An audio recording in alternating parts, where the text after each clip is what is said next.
What's up, everyone? Jake here with Apocalypse, and welcome to my top 10 list of 2018. Now, I'm going to be running down the 10 movies that I absolutely thought were my favorites and best of the year. But before I get to that, I'm going to be mentioning a few honorable mentions. Now, at the number 12 spot, if you will, or the second honorable mention, I have A Star Is Born, that Bradley Cooper directed and starred, as well as Lady Gaga. I'll be honest, when this movie came out, it was easily in my top 5. I thought it was one of the best films of the year, in my opinion. I thought it was going to be just an absolute knockout in every aspect. But as time kind of went on, I kind of think about the movie a little bit, and I very much like the beginning of the movie and the ending of the movie. There's parts in the middle where I kind of question a little bit, which is why I got knocked down on my list. As well on my list is BlacKkKlansman as an honorable mention. This is the one I had a really hard time leaving off because I really like what Spike Lee did with the movie.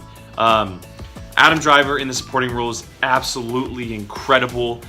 This film, the story, the way it blends, the funny side of it as well as the dramatic side of it, with the KKK and everything going on in that time period. It is a great movie, and one that you definitely should check out if you have not seen it, because it's just that enjoyable. The fact that it's also a true story is pretty incredible as well.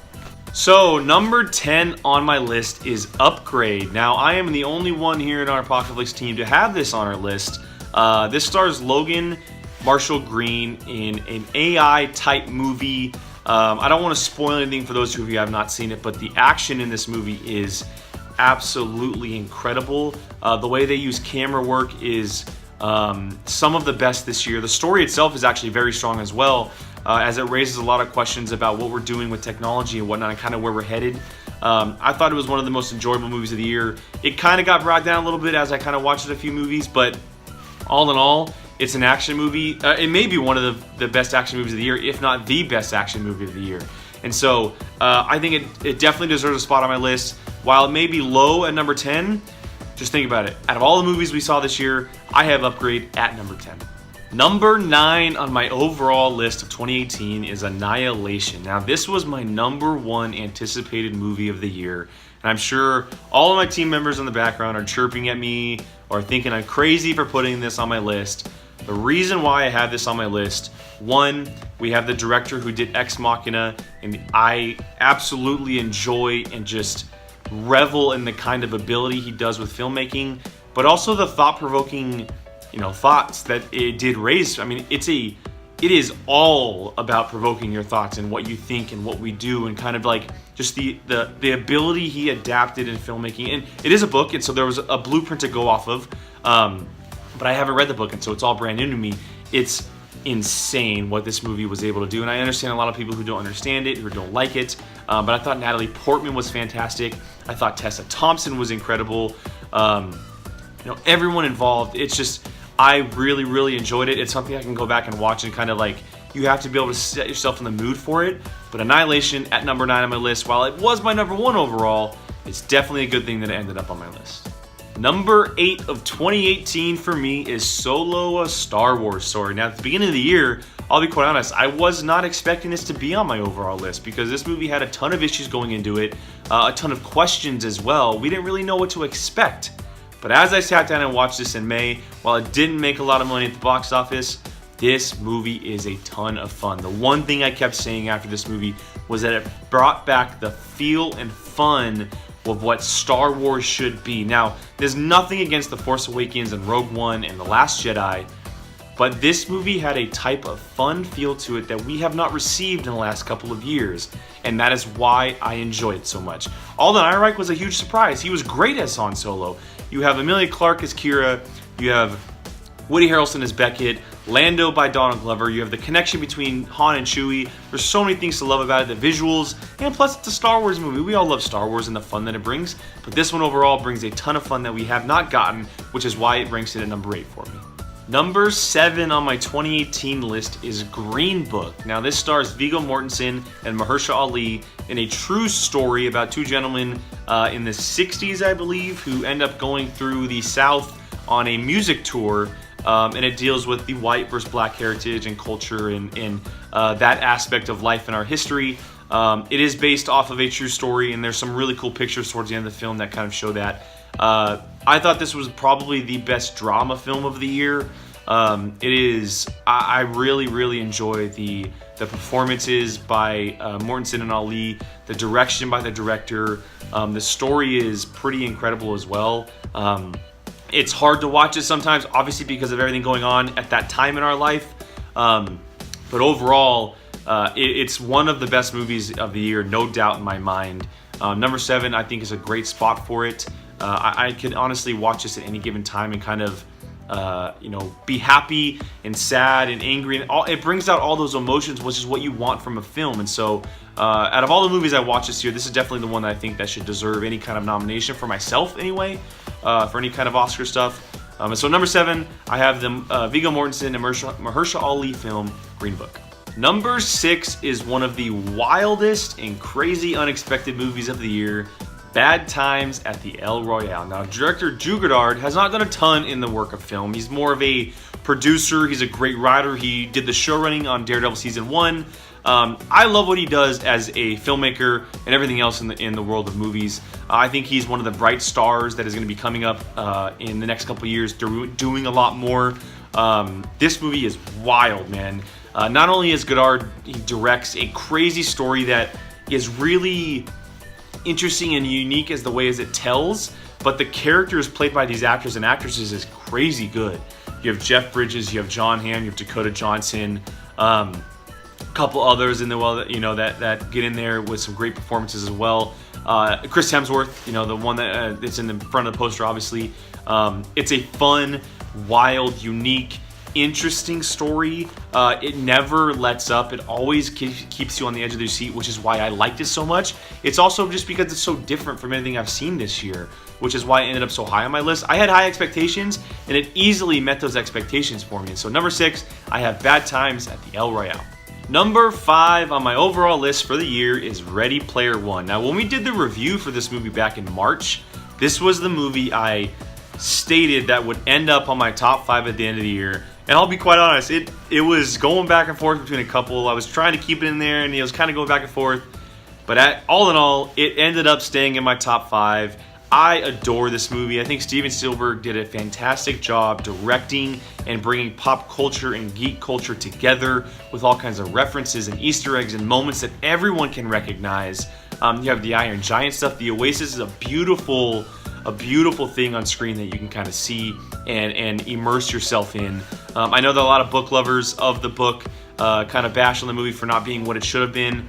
Look, I don't have any connection with the book, so as a movie, I think it's one of the best things out there of this year specifically. It's one of the best pop culture movies I've seen recently, and Spielberg does Spielberg stuff. I mean, how can you not enjoy it? And so hitting that top 5 spot on my 2018 list is Ready Player One. Number 4 of my 2018 list goes to Creed 2. Now, Creed 2, I had huge expectations for. I'll be quite honest, because the first Creed was one of my favorite movies of 2015. I thought Ryan Coogler was what he did with that movie and what Michael B. Jordan brought to Adonis Creed, and obviously Sylvester Stallone back to Rocky. I didn't think it could be topped. Now, I'm not saying it's better than the first one. Time will tell whether or not I rank it higher.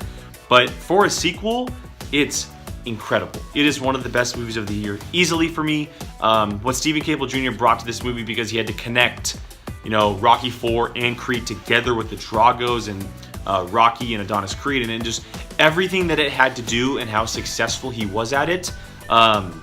It's a movie that I can constantly pop on and just absolutely love.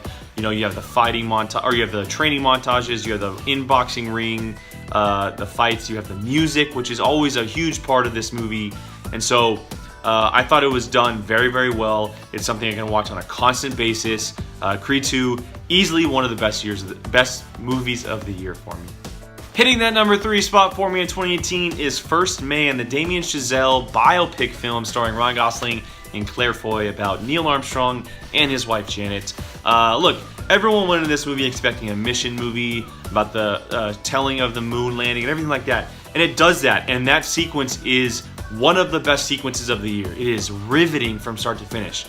But you also have to remember, this movie's called First Man. It's not called Apollo 11 or the moon landing or whatever it is. It's about Neil Armstrong. And taking that into consideration, this film does everything it should have done. From start to finish, I was so invested in watching this story about this guy who honestly struggled through his life. He had many ups and downs, and it didn't stop until after, even after the movie and those events. But the story that Chazelle told with Gosling and his performance, it continues after La La Land and what Chazelle has done with Whiplash and La La Land.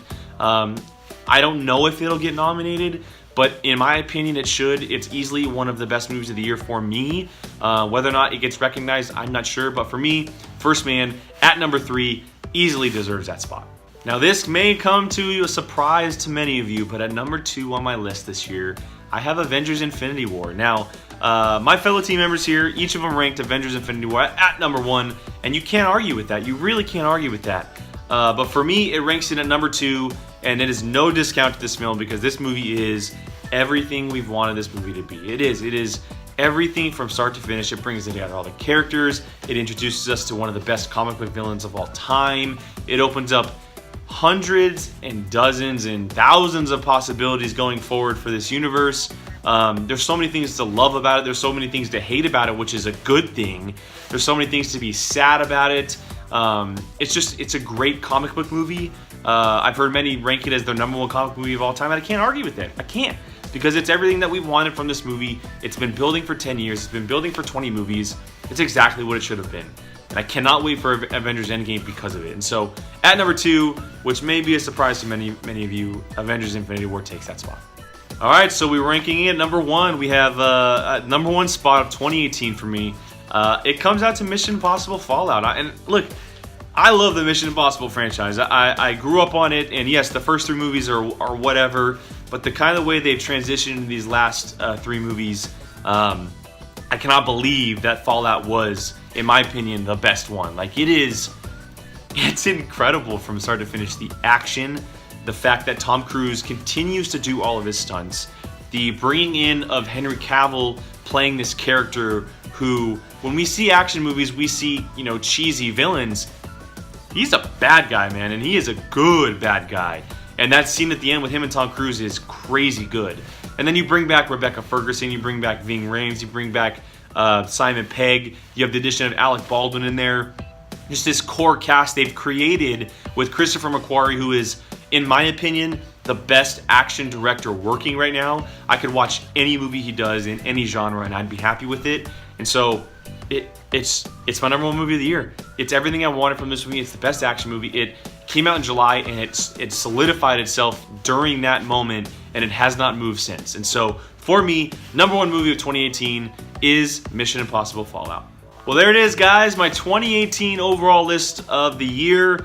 I got a ton of good movies in there. I have a ton of unique movies in there as well. And I'm surprised by a lot of them. I thought that I would have, Black Panther in there, or A Quiet Place, or a couple others, that maybe even A Star is Born sneaking in there. But look, I enjoyed the unique and different films that came out in 2018, and we rarely get to see that. Every once in a while we get a year like that kind of pops up with a number of different films, and I really enjoyed the ones that we got this year. And so thank you for listening to my 2018 list. Make sure you head down in the comments, let us know what you thought of it.